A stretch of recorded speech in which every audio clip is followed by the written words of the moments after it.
হতে বর্ণিত, তিনি বলেন, রাসূলুল্লাহ সাল্লাল্লাহু আলাইহি ওয়াসাল্লাম বলেছেন, নিঃসন্দেহে নামাজের জন্য সবচেয়ে বেশি প্রতিদান পাবে সেই ব্যক্তি যে সবচেয়ে বেশি দূরে থেকে হেঁটে নামাজে আসে।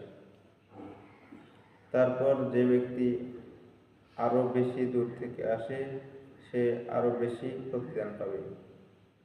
আর যে ব্যক্তি ইমামের সাথে নামাজ পড়ার জন্য অপেক্ষা করতে থাকে, অর্থাৎ জামাতে নামাজ পড়ার জন্য অপেক্ষা করতে থাকে, সে তার চাইতে বেশি প্রতিদান পায় যে একাকী নামাজ পড়ে। তারপর সবচেয়ে বেশি প্রতিদান পাবে সেই, সবচেয়ে বেশি নেকি পাবে সেই নামাজে জামাতে নামাজ পড়ার জন্য যার কষ্ট যত, যে দূরে থেকে আসার কারণে তার একটা কষ্ট আছে, এই জন্য তার সওয়াবটা বেশি হবে। আর যে ইমামের সাথে নামাজ পড়ার জন্য, অর্থাৎ জামাতে নামাজ পড়ার জন্য অপেক্ষা করে, তার আরো বেশি সওয়াব হবে। জামাতের সাথে নামাজ পড়ার গুরুত্ব আছে যে একাকী নামাজ পড়ার চেয়ে যে ইমামের সাথে নামাজ পড়বে, জামাতে নামাজ পড়বে, সে অনেক বেশি সওয়াব পাবে।